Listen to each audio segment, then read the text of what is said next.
from the Serenity Climb Gran Canaria. Welcome to the GCN Show. Welcome to the GCN Show, brought to you by Wiggle. This week, is gravel really as cool as it thinks it is, or is it just taking itself a bit seriously? GCN, as ever, at the forefront of the biggest topics in the world of cycling. We've also got some pushes and punches over at the Giro DItalia, and some really good news for you. A way for you to justify spending more money on your bike.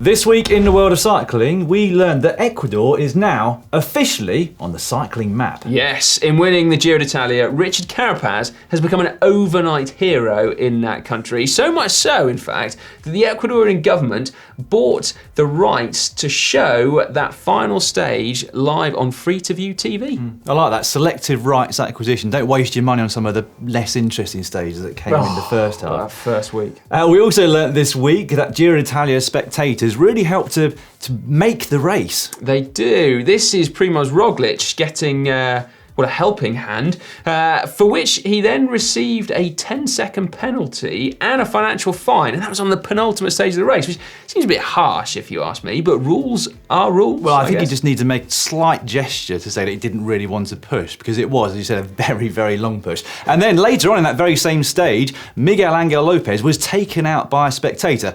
Completely unintentional, of course, and, well, he reacted understandably by punching him a couple of times.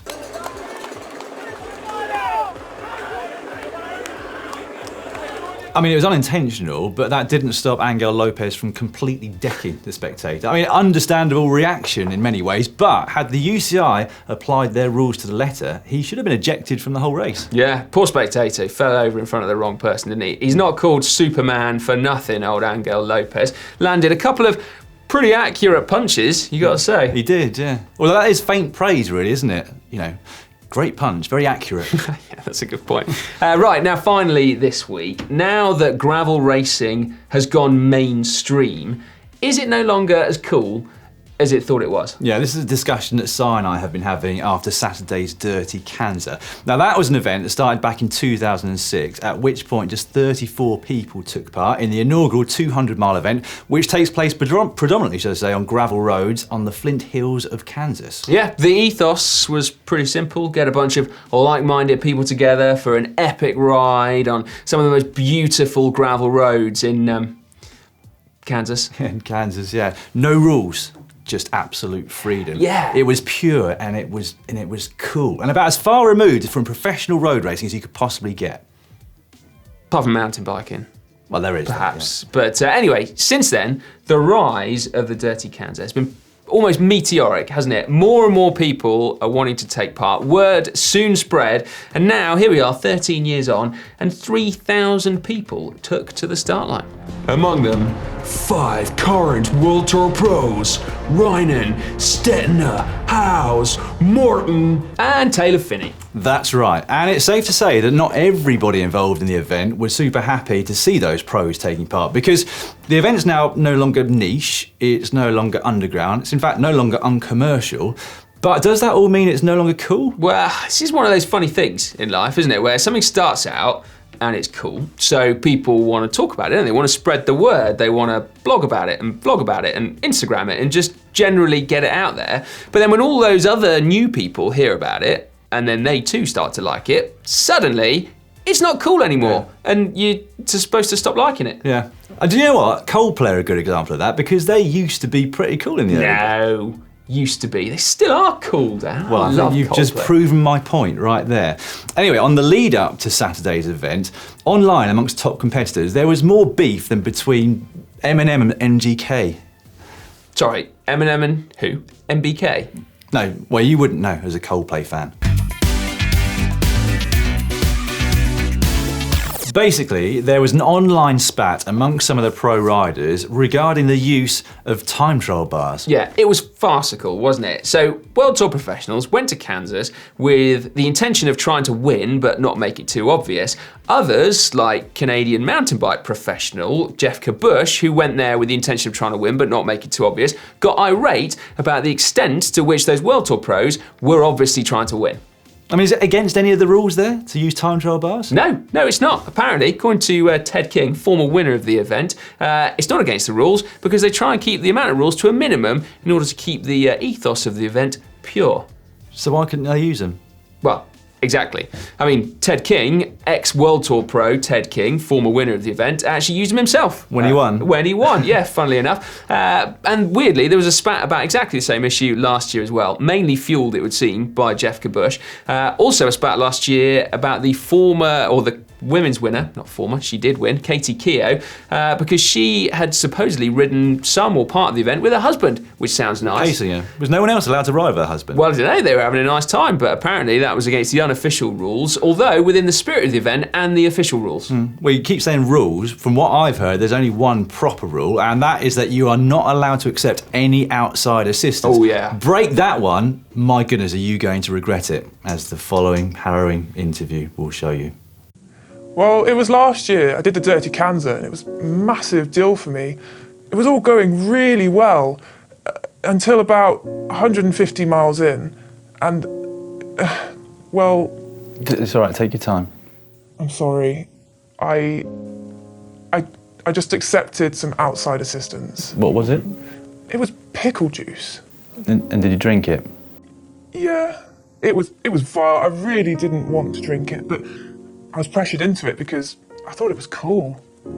And so you had a DNF against your name at the end? Yeah, I got around the race, I finished, which was amazing, but after it emerged in the video what I'd done, I got a DNF. And that wasn't the end of it, was it? Tell us what happened next. Well, I started getting a load of in the comments, and it was really actually quite horrible. Yeah, and it's really annoying because I feel like I'm just going to be known as a pickle cheat. And it wasn't even that nice, it was really disgusting, and I didn't like it, and it didn't even stop me getting cramp. Thank you to Catherine Moore of 39A Bridge Street in Bristol for opening up to us about that one.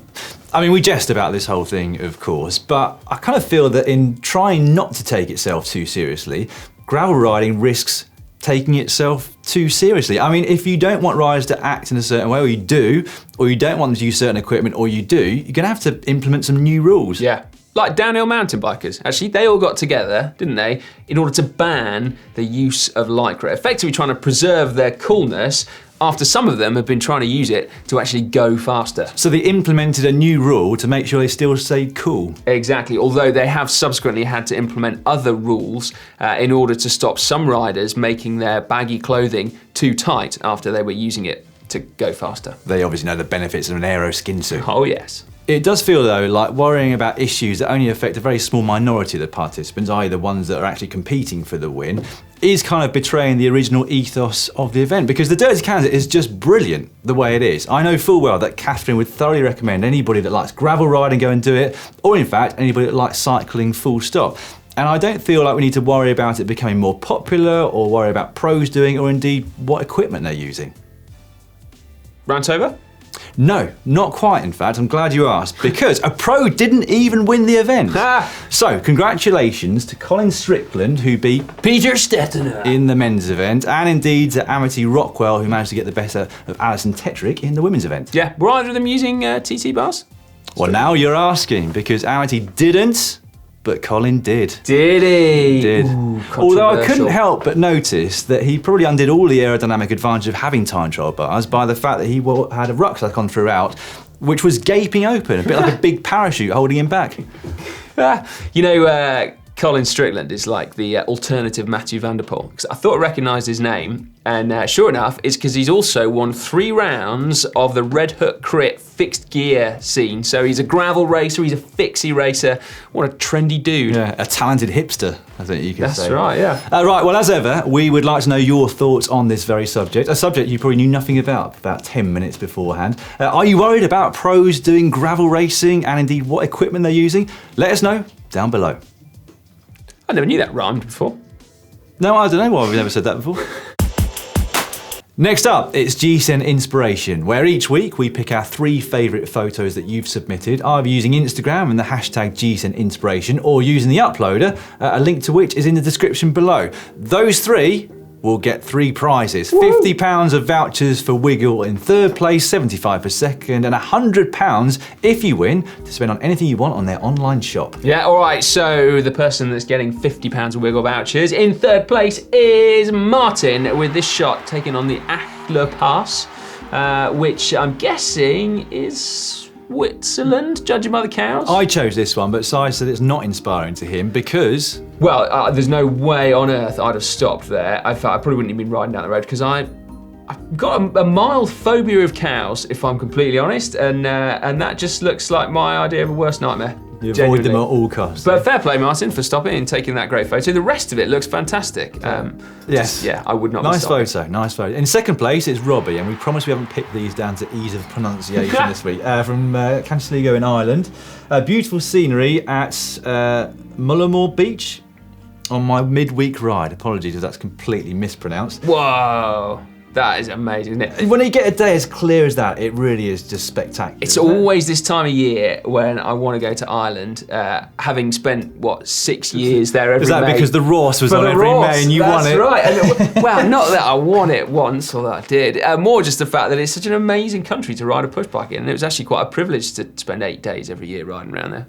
Well, I did it once, the Ross. My know, teammate mate. won and beat you, didn't he? And there was only half a day of rain for the whole 8 days. I promised myself I'd never go back because it would never get any better. I'll never forgive you for that penultimate day of racing, Dan. Right, £75 on its way to you, Robbie. Our winner this week, you may recognise though, because it's Andrew from last week. Now, Si and I said we weren't sure if this was photoshopped or not, but plenty of you got in touch, including Nickard. So the picture is made with a lens ball. It turns the pictures upside down, is often used by photographers, and others noted how well timed that photo must have been to get it right. So it was, it's inspiring, but it's also an incredible photo. Absolutely. Yeah, so hats off, Andrew. Well deserved. He also got in touch in the comment section last week. So there we go. Probably no surprise that you're getting 1st place this What did he say? week, I didn't Photoshop it. Yeah, basically, I think he told us exactly what he had done. But anyway, there we go. Well done, Andrew. And the rest of you, don't forget to get involved. Yeah, cue 1,000 crystal ball pictures for next week. Yeah. Make sure your name's easy to pronounce, though, and the place that he took it. It's now time for cycling shorts. Cycling shorts now, and we're going to start with some excellent news. News that we probably already knew, but we just didn't necessarily know that we knew. Anyway, cycling to work can save you money, up to £1,700 or $2,000 compared to public transport, and £2,600 per year or $3,000 compared to driving. Impressive. These stats based on a 7.5 mile commute in London on a mid-range bike or in a cheap-ish car. Yeah, sounds like just the excuse for buying a more expensive bike. High five. Yes. Right, it's not all about just saving money though. On Monday, HSBC and British Cycling launched their Cycle Nation project. This is an ambitious 4-year partnership in which they're hoping to get up to 2 million people on their bikes.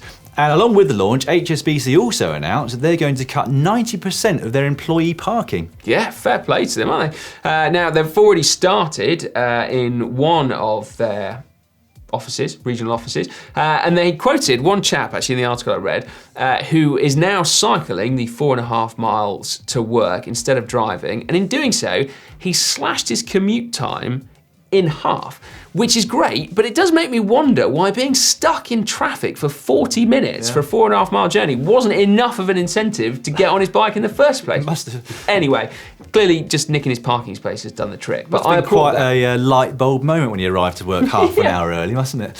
Some good news now from Rafa, because they last week launched the Rafa Foundation. The mission of this new foundation is, and I shall read it as follows, to build a better future for the sport of cycling by inspiring, empowering and supporting the next generation of racers, provide direct funding to grassroots and not-for-profit organisations that introduce underserved audiences to the sport, which will support grassroots cycling. Fair play, Rafa. Apparently $1.5 million has been allocated for 2019, and they are taking applications now from not-for-profit organisations. Not individuals looking for sponsorship, I think. Basically that means. In other news, the Saturday just gone saw the 8th edition of Bike Storms. Oh yes, with a Z. Yes. Or Z. This is a mass participation ride that takes place each year in central London, although it's nothing like your average sportive, is it? No, a lot more wheelies, aren't there, than your average sportive. Basically, it's an attempt to bring together young people from all over the country in an effort to combat knife crime. Which sounds like a bit of a stretch, but apparently it's been super effective. The police, 100% behind it. And basically the idea is that young people will get into cycling as opposed to getting involved in gangs. There's just enough hooliganism involved in this to appeal to the youth. And so there we go. We had someone on the ground for us at the event, so we've got a full video coming soon. Somebody under 30. It was indeed, yes. Yeah, we weren't allowed to go. And then another video that's coming soon is from Chris, who recently went to Sweden to visit Volvo with POC. Those two companies have actually collaborated quite a lot over the last few years, but last week they announced a new project whereby they're doing the first ever testing of direct impacts between helmets and cars. Yeah, so previously their most publicised collaborations have revolved around trying to avoid collisions between bikes and cars in the first place. But now they're focusing their efforts as well on actually trying to minimise the effects of that worst case scenario. An issue which I'm sure will get a lot of people very fired up, but I for one think it's a good thing because Volvo appear to be doing everything they can within their remit to help ensure cyclists stay safe. Yeah, so that video is coming up on Saturday, but do let us know what you think in the comments section below this one as well. We're going to have a bit of tech news for you now, and we're going to start with some news about packaging. Yes, cardboard boxes. What is tech about that, I hear you cry? Well, basically, we wanted to give a shout out to Paul's Components, who have for donkey's years been manufacturing and machining beautiful parts and components for road bikes and for mountain bikes from their base in California, including that legendary rear derailleur. Oh, how I lusted after that when I was a kid. I was a weird kid. Anyway, they've said, I noticed on Instagram, that they are now a big step closer to their goal of completely plastic-free packaging, which I think is absolutely brilliant. So a bunch of their products are now shipping in these super cool looking cardboard boxes instead. Which is great news. We also noticed that Chris King are doing essentially the same thing. They're also known for their beautifully machined components, although based in Oregon, of course. Yeah, so they've said as well that environmental impact, or reducing it, is high on their priority list. So it doesn't just extend to packaging. Apparently they've also started to use canola oil as their cutting fluid, and also walnut shells as their polishing Oh compound. man, that sounds like the nuts. Yeah. Hey, that's like a marketing slogan waiting to happen, Dan. Sorry. Yeah, you heard it here first. Right, now we've got a bit of a correction to make. So from our video... Your video, I think it was, Si, wasn't it? What? Your video. I don't want to be included in any of these mistakes. Okay, in the video from the weekend, Lycra versus Baggies, we said that... You said... It was said that Shimano sent us a snapshot of their S-Fire range, but they didn't, actually. What Shimano sent us was a snapshot of the Shimano range, and S-Fire is actually reserved for their top of the range premium clothing line, which we weren't actually wearing. Yes, that includes the Super Aero jersey and shorts, that very clever looking winter kit, or cold weather kit, and also these rather snazzy looking pair of shoes. Yeah, again, apologies for the confusion. Probably best head over to the Shimano website and then you can see for yourself well, our mistake. Your mistake. Sorry, your mistake. Right, before we finish with tech, well, it's not strictly tech, but we wanted to give a shout out to the GCN shop. Despite the fact that the Giro is finished, we've still got a few quantities of specific t-shirts. So if you want to celebrate the Italian race, make sure you head over to shop.globalcyclingnetwork.com. Also, the jersey and undershirt that we showed you last week, now, if you buy the two of them, you get 10% off. Oh, that's pretty cool, isn't it? And then lastly, the GCN Club, of which Dan is the honorary president. I'm not sure how you managed to swing that, mate.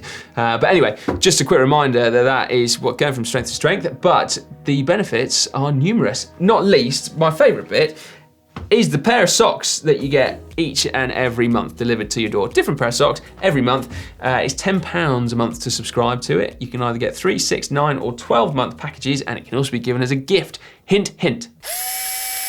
You ready? It's time for Hack /bodge of the week, starting with this one, which came in on Twitter from Captain Mexico. That looks good, Dan. It I does. like that. Well, it's a kind of a cross between a sidecar and a trailer. Looks remarkably comfortable. Not much leg room, I would have to say, going on there. No. Looks like a hack, though, basically, until you get to the join between said sidecar and the frame. That's an inner tube. Yeah, that's a massive bodge. Also, actually, on second glance, you could easily get your hand stuck in one of those wheels, couldn't you? So they need some kind of guardrail, because otherwise, you might be having a conversation, you gesticulate enthusiastically, and woof, in your hand goes. Wow. So there we go. Right, next up, this one also comes in on Twitter from 6'2". I think this is a hack, mate. Look at that. His mocha pot won't stand on his hob, and so an old chainring will fit the bill nicely as like a diffuser plate. You're saying that's a hack? For sure. Okay. Just out of interest, both of those two on Twitter use the hashtag #HackOrBodge, which is wrong. It's hashtag GCN Hack. I just happened to be alerted to that fact, so please get it right. Certain irony to bodge the hashtag for hack or bodge, but there we go. This came in from the Seller Workshop over on Instagram with the correct hashtag. It's a homemade truing stand using an indoor train and some calipers. To be fair, I think that's pretty good. Yeah. I like that. Yeah. Hack. Yep, I'll give that a hack. This one, Charlotte sent it in on the uploader. We couldn't book our bikes onto the train. This is a problem that a lot of British cyclists will relate to. So we turned them into cable-tied Bromptons, folding bikes. High five, Charlotte. Well, it's a hack if it works, isn't it? Anything to get your bike onto a train without a guard being able to turf you off again. That's my vote. Sorry, this one will make you laugh though. It's from Dominic. This guy was on a bike in a tour of Italy. His team tried to make his bike match his jersey. They found some sky blue bar tape and cut some custom electrical tape in a different colour to enhance the logos. Yeah, this is Judo Ciccone, and actually over on our Facebook analysis each day, on one of the stages, we did take the mick slightly about his custom frame. What, 3 successive stages, I think we might have had a little go. But in the end, Trek did provide him with a fully blue sprayed bike. Yeah, but then they took it away again. I know, he'd stopped riding it. Yeah, he did. So anyway, he preferred the bodged one. Anyway, Trek, that was a bodge. Oh my word, come on. Anyway, next up, we've got this one from Tim. He said he found this while riding through Amish country. Wowzers, look at that. It's like a deluxe tuk-tuk, isn't it? I think it's been there for a while, judging by the look of that back wheel, if nothing else. But yeah, there we go. Yeah. They've also taken the seatbelts out. I know, weirdly. I was just about to say exactly the same thing. Why would you do that? Like the single steering though, but yes, I would say that's probably a bodge. Might have been comfortable in its day, you never know. Yeah. We had this one from Michael in Rotterdam, who the other day was on his way back from work, and a guy overtook me with this double handlebar. He caught up with him and asked him to explain a bit more. There's a lot of explaining that needs to be done with this particular bike. We can't go through everything, but what we will say is about the double handlebars, breaks your wrist if you have an accident while on the lower bars, apparently, so only use it when you're very, very safe. And he's got a Torero hat-shaped saddle edition made from a mudguard because it's more comfortable or more aero, one of the two. Well, fair play. That guy is properly thinking about his bike mods there. So I can applaud him, even if I think it might have bodged it just a shade. But anyway, there we go. If you want to get involved, as Dan said, you can use the correct hashtag, GCN. What is the correct hashtag? Yeah, I suddenly for a moment forgot about it. GCN Hack, I know. On Twitter or Instagram, or using our uploader. It's the Caption Competition, your weekly chance to win a GCN Camelback water bottle. We normally do send out those that fit in your bottle cage, but that's what we've got to show you today. Last week's photo was this one from the Giro d'Italia of Richard Carapaz gently nudging Hugh Carthy out of the way. And we've got a winner. We do indeed. This is a perler of a winner. This is from Aaron Spivak, who says, "Your jersey might be pink, but it's not the right hue." See what you did there, Aaron? Yes. Thoroughly deserving winner from last week's Caption. Brilliant. Let us know your address by sending us a message over on Facebook and we'll get the bottle out to you ASAP. That's right. Come on then, Dan. Let's see what you got in store for us this week. This is the photo for you all to get your captions stuck into, or just to caption, probably, more accurately. My caption's hopefully going to be better than your dialogue for the last few seconds. This is from the Tour of Norway and it's Trek Segafredo's Mads Pedersen. You ready? Yep. Oh, I see. You want to have your cape and eat it, do you? Mate. Oh, I was so Dan. happy. Oh, come on, please tell me that was good. Yes! I was so happy with that. So happy. That's one of the all-time greats. Yes! Right, give us your best captions in the comment section just down below, and we'll award a bottle to the favourite one next week. Have your cape and eat it. Seriously, mate, that is inspired. GCN Inspiration right there. Before we tell you what's coming up over the next 7 days on GCN, we're going to read out, as ever, a few of our favourite comments from the previous 7, starting with this, underneath how to train with your heart rate. Came in from Jason McGrody, who said, Chris unzipped his jersey, and I was like, wahoo! Hey! See what you did there? It took me a while to work it out, actually, when I first read that comment. I was thinking like, it's a nice chest, but it's not that great. and then I realised. Anyway, underneath... There's a very good reason why no one's ever made that comment underneath a video where we've unzipped our... That is true, that is true. Underneath the retro bike versus Dolomite video, where Ollie...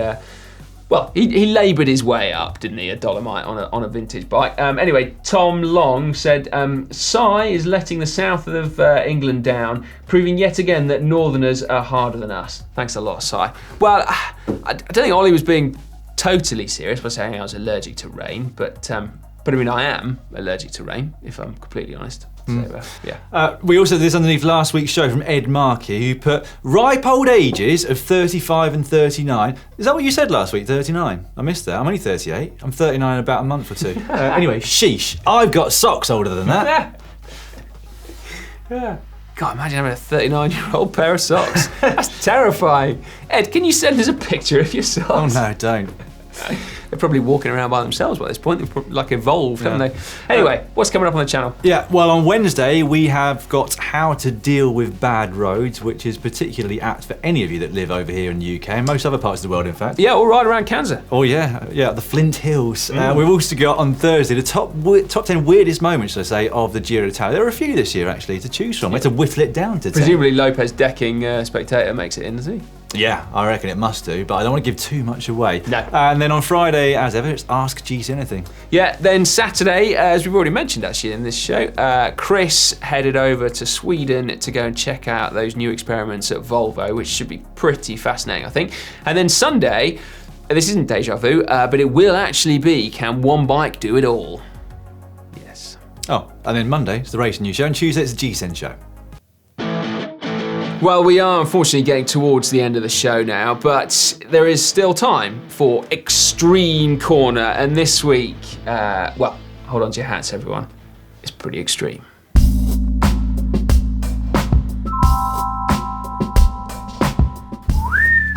had to look away. That was too extreme. Oh, yeah. Travolta, it's like a fine wine, isn't it? It just gets better with age. Remarkable. I don't know, I'm stopping looking at the moment.